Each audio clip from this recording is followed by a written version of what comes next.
Hi. This video is going to be about body positivity, self-love, self-care. I'm the perfect example considering my weight has yo-yoed throughout my life, which I'm pretty sure any woman can say that unless, your metabolism has stayed the same since you're a damn child. But I actually posted a TikTok about this, so I'm going to just let y'all see it. A message from a black queen, okay? This is me. This is me. Hip dips, small waist, big boobs and all. Team little booty. Never had work done.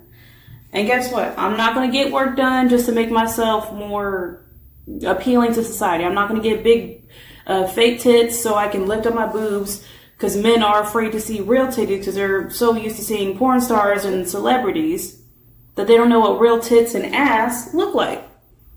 And this is a muffin top. That's what happens when you don't go to the doctor to fix it.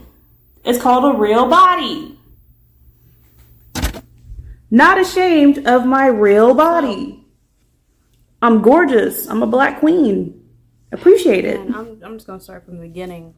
So, in elementary school, I was, in about third grade, I would say I was chubby. I wish I had pictures to show you guys.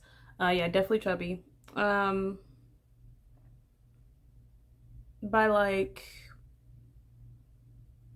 I was basically chubby throughout. I'm pretty sure in about when I hit 4th, 5th grade is when I lost weight. Don't know how. Really don't know how. I mean, I just stayed outside and played in recess and stuff like that. So I guess, when you're a kid, you don't think about that stuff. So I only knew what chubby was, and that I was fat in 3rd grade is because my family told me. Because they, like I said, closed-minded and judgmental people. So anytime you are lacking, trust me, you will know that you're lacking. Because my family will tell you that you're lacking, okay? Because that's their fucking job. So anyway, yeah. By 6th grade, I was chubby. 7th grade, I was chubby. I was definitely made fun of for it by this. I remember this one time was this girl who used to be chubby in 6th grade, but she lost weight by the time she got to 8th grade. And she had a lot to say. She was I remember this skinny Hispanic girl. Nobody liked her. So I was not, at the time I was crying and stuff like that, but me now, I'm a bad bitch. I know I'm a bad bitch. But anyway, yeah, as a girl who had her weight yo-yoed through her life, I understand how it feels. Trust me, I understand how it feels. To hate yourself because you think you're fat, but then I started thinking why am I trying so hard? What is the point of, then I started, getting older, and I was thinking, well, why are we brainwashed to think skinny equals healthy? Have you noticed that? Society will really make you think that if you're not skinny, you're worthless. If you're not skinny, you're disgusting. If you're not skinny, you're not healthy, and you probably eat potato chips all day. And it's like, what? And then I remember by the time I was 17 years old, I lost a lot of weight because I was, trying to get into the military. And in the military, since people don't know, whenever you're trying to enlist, you do have to have a certain weight requirement. They have a weight requirement that they want you to meet. If you do not meet it, you're not going to boot camp. That's the way it was. The National Guard was the hardest. They had the lowest damn weight requirement. I was 5'4" at 145 pounds. I looked too damn skinny. I looked disgusting. You want to talk about fat people being disgusting? Being too skinny is disgusting. I was so obsessed with the ingredients. When I tell you I was obsessed, I was looking at the boxes that I was eating I was always studying the ingredients, making sure it didn't have dairy, making sure it didn't have too many calories, making sure that I worked out 6 days a week. I literally worked out 6 days a week. My body was sore. I was hurting. I was in pain. And mind you, all while going through school issues, going to 2 schools 5 days a week. Like I said, I went to high school in the morning and then college in the afternoon. So yeah, I went to 2 schools 5 days a week, had so much homework, had going through life as a senioritis, had a lot of home issues.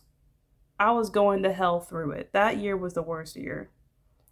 Like, it was just terrible. Like, oh my gosh, I was too skinny. I'm probably gonna insert some clips to show you guys how skinny I was. It was terrible. And also, I'm going to show you a TikTok of a woman that I really love. She sounds and looks like Anna Kendrick, but she's not. She should be. Doppelganger type shit. But she said stuff about your body basically about how the world is. Because, in our country, the USA, our food, the processed unhealthy food costs less than the healthy food. It's more cost effective, which why, and then they complain about our obesity rate. You see how they like to keep us in a box, but then talk bad about us? You see that? They do it on purpose. In other countries, the healthy food costs less and the processed food costs more. Do you see the difference? You see what I'm talking about? That's why if I had a choice, I definitely would not be here. A country I've always wanted to live in. I've always wanted to go to Spain, to be honest. I speak Spanish, so that's ain't nothing for me. And I love Hispanic culture. If you know me, you know I've been obsessed with the Hispanic culture since I was in second grade. Yes, since I was 7 years old, I've been obsessed with you guys. Y'all are lit. Other Latinas, any Puerto Ricans, any Mexicanas, any Hispanias want to comment, I love you. Just want to let you know. Okay? Mwah. But yeah, on to that. I'm now, still 5'4", whatever. Ain't nothing wrong being small and thick. But yeah, just thickos.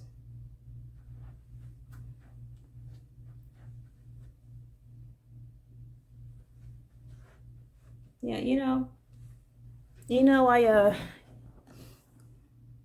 I got the black woman arms. We look like we churned butter all day, but that's okay. That's okay. We still baddies, period. But that's what I came on here to say. Just self-love, self-care. Love yourself. Go at your own pace. Don't compare your body to everybody else because you guys have different body types. What food works for them is not going to work for your body. That's just how it is. You really got to know your body type. You really got to study your metabolism. As long as you are healthy, that's how I feel. I don't care how it looks, as long as you're healthy. You have a good cholesterol, your blood pressure's not high, you don't have COVID. As long as you're healthy, that's all that matters. But I'm going to insert the clip now, so bye. 3.6% of Americans are overweight or obese. That's not body positivity, that's an epidemic. Okay, number one, if you really gave a rat's ass about obesity in America, you would be advocating for universal health care so that more people can go and see nutritionists. You would be advocating for a higher minimum wage so that we don't have so many people living below the poverty line who can't actually afford good, nutritious food. You would be advocating for better protections for federal workers so that we could have a better work-life balance in this country and more people actually had the time to exercise. You would be advocating for better education funding and more nutrition education in schools. You're not doing any of that because you're not actually interested in health. You just want to fat shame people. Number two, one of the goals of the body positivity movement is to help people build more confidence and more acceptance in their own body. Research shows that fat shaming people is a completely ineffective way of getting them to be healthier. And that fat shaming, all it does is tear down their confidence and make them want to eat even more and is counterintuitive and completely unproductive. In addition to just being fucking mean. And number three, your numbers are bullshit. Those numbers are based on BMI data, and the BMI is an old, antiquated, completely inaccurate measure of health. It doesn't take into account muscle mass, so a lot of bodybuilders are actually considered very overweight. Despite the fact that they have very little fat on their body, they're just very, very strong. It was based on white Europeans, and it doesn't take in the differences for race. Stanford did a study in 2020, and it found that a healthy weight for Black women is actually higher than the standard BMI chart. The BMI is racist and sexist and useless. And you look to be someone who's in fairly good physical shape and looks relatively strong. And so I'm willing to bet that you probably know this. Because unless you have scrawny little chicken legs, then your BMI is probably fairly high if you're a relatively muscular person. When I was in college, I had a year where I got really skinny, and guess what? My BMI was still technically above average. It wasn't in the overweight section, but for as thin as I was, nobody would have ever guessed that my BMI was that high. I've always had strong legs, and it was a very inaccurate measure of health. And FYI, there are tons of people on this app, fitness people, who are nothing but encouraging and are great to listen to, like this guy, who don't body shame women and actually yell at other men for body shaming women. And I guarantee you that people like him have done 10 times more to encourage people to be healthy than you ever will.